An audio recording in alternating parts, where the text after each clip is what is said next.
Welcome to Model Horse Tack School. My name is Carrie, and today we're working on the Mongolian saddle. So here we have the pieces for the saddle tree and a handful of clamps.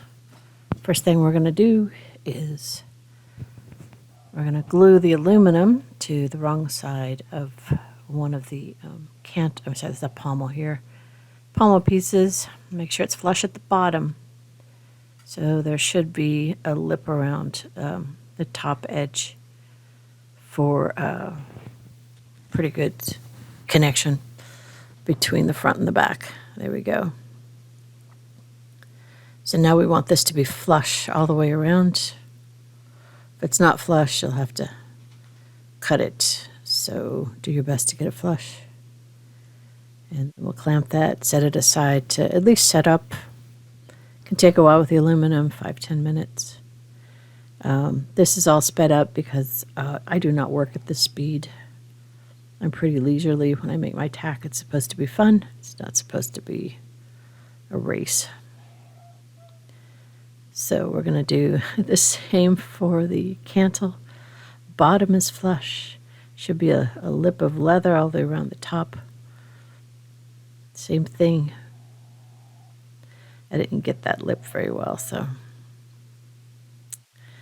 going to do, needed more clamps. So I got these clamps at Home Depot. They had a bucket of 50. I got some at the dollar store too. Okay, so now we're going to do the base. This is just stacking, okay? So we'll go ahead and one base, two base. The reason why I had it laid out is because you want it to be mirrored.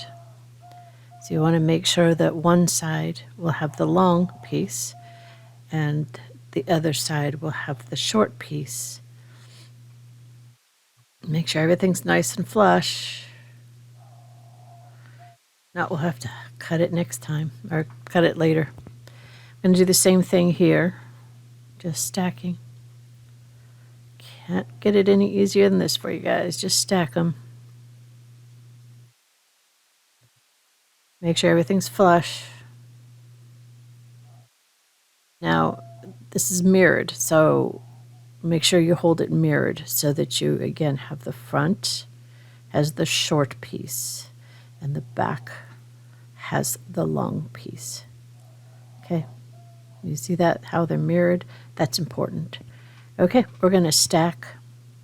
Now, technically, probably only need one of these. I'm doing two. You could do one. It's going to depend upon your leather, if it's thick enough, if it's not thick enough.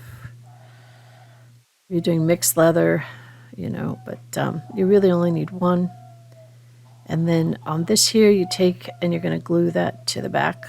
So whether it's one or two stacked and glued, it's going to be flush. Remember, flush is important. When we're done here, it's supposed to look like wood. One solid piece of wood that you carved. Once it's painted, it looks pretty close. All right, so here's where some of it wasn't flush. So I'm going to take anything that wasn't, and I'm going to take a blade and just cut off the excess. I think there was one piece that was, it has to do with when you cut it out, cut the pattern out. I had an issue right there in the corner. So one of the pieces wasn't rounded properly, and that was on both sides. So make sure all your layers, when you cut things out, sometimes you don't get it exact. So you can fix it here. Okay, so see how that's going to slip right in that opening? Yep. So now we'll go ahead and glue the opening in between. Slip that wedgie in there. And get it flush with the bottom. And I should have glued that to make sure I got the sides, not just the bottom. You want the sides of this to also go in. So see, you could probably do just one of those. Well, it looks fine this way. We're good. So now, doing pretty good. It's go ahead and check these guys out, make sure everything is right. And I didn't necessarily get a good clean edge there. So I'm going to go ahead and put some glue to force it into any cracks, smooth it up. Again, the whole idea here is trying to make it look like, once it's all painted and everything, it'll look like it was a solid piece of wood. If you're going to do this in wood and get the curve, you'd need like a 1-inch wide piece of wood, because you'd have to carve in the actual curve, the finished curve. Now finishing the curve is later after all the glue's dried and everything. We don't force it while the glue isn't set. See right there, I got those cracks. I'm going to go ahead and use some glue just to fill it in. Push. You can see I use my hands a lot. My nails are horrible, and I've got dye on glue, everything. So we're just checking to make sure all the cracks are filled. Looks like one cohesive piece. And I'll go ahead and get the right in here, because that will show. I like my Aliens glue. I just get it at Walmart. Okay, now we kind of just need to let that set. So while the glue is just drying up, we're going to go ahead and make a couple of jump ring tabs. I was using some, it's just undyed lambskin here, strips that I had. I think these are about 3/32 inch, but I made 2 of those. You can see how long they are up there. Next thing I did was put points on the overgirth, and then I'm going to put some holes. It's about 4 or 5 inches on the overgirth piece. And then the girth is about the same. So it's 1/4 inch, 4 holes on each side, a point. And then now I'm going to do the actual girth. You've made these in Western saddles, at least I hope you've made Western saddles. So we're just going to take some straight pins. I took the heads of the pins off, and now I'm rounding the end. I'm using a 10mm jump ring. It's a little big, but these can take the stress. My 8s are silver instead of silvery, so they don't take they distort when you tighten up the cinch. So I'm using these 10s. 8s would work, 9s would work. They're a little hard to find. So I'm just squashing the hole. Next thing I'm going to do is cut the excess off of the straight pin.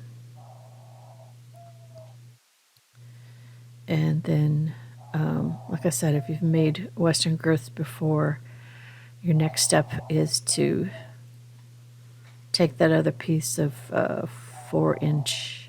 Depends upon how big the belly is of the animal that you're going to put this on. So this lambskin's really stretchy, and that's very helpful. So we're going to put jump ring here. The pin ended up on the wrong side, so I just opened the jump ring and put it on the right side. And then same thing on the other side. Because this is not dyed, you don't have to put a lining on it. Remember, they used rawhide and undyed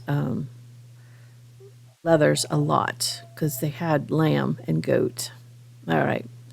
So now we're going to finish assembling the tree. We're not really going to do the overgirth and the stirrups right now, but that was something to do while you're waiting for the glue to dry. Next thing is, so we're going to put glue. See, originally I was going to do this so that it was one side at a time, which was stupid. I know better. But I kind of show you how you would do the clamps, though, to hold it in place. But we need to get the glue not just there, but all the way along the edge. And so when I realized that, I went, oh, okay, I need glue along the edge. Let's pull that out of the way, and we'll just get in there, put the glue, and now we're going to go ahead and I wanted to glue all the way along that front opening. And clamps in the front to push it towards the back, clamp on the top to put it onto the base. And then I'm going to hold this for a little bit. And oh, I need to get rid of that extra glue. Not going to be seen, but just tidier. Now we're going to do the back the way I should have done the front. We're going to put glue on the base and then all the way along the edge of that seat piece. Pretty much going to do the same. A little bit trickier. I wanted to push it towards the back. We're pushing it towards the back, then it didn't stay on the base. I tried to do the other side without clamping down the first side. That's me being weird. I think I was having a bad coffee day here. So you're going to take another clamp. There we go. That's the way I should have done it. So,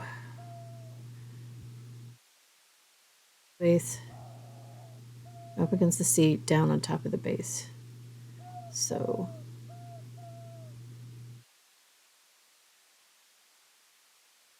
see how that works? However you want to do it. This is what worked for me. And now we got to just leave that be till it dries. And this is totally optional. But I went ahead and smoothed everything. So everything looked like one solid piece. And I kind of wanted to round the edges a little bit, make it look a little bit more like wood. The paint will do that for you, so it's not incredibly important, and I'm not going to make you watch me sand this thing. But use a nail drill, or this here's a Ryobi, just got it. It's right in between a nail drill and a Dremel, so it's not as powerful as a Dremel. It's not going to melt plastic, and it's battery operated. So I really love this new tool. It's a little bit more powerful than a nail drill, not as powerful as a Dremel. Okay, so once I've got that, I'm going to go ahead and shape my seat. Now this glue is dry. All right, it's dry. I mean, it probably need another 12 hours. It would be like solid piece. That's what I like about Aleene's. So the bend is from the seat base up. If you see, I'm trying to not put any pressure on the actual base. I'm pushing into the base as I'm pulling the pommel and cantle out. And so otherwise you can bust that glue bond. But there you go. That's how far we got today. Thank you so much for spending time with me today. Like, subscribe, tell your friends about the channel, and have yourself a really good day.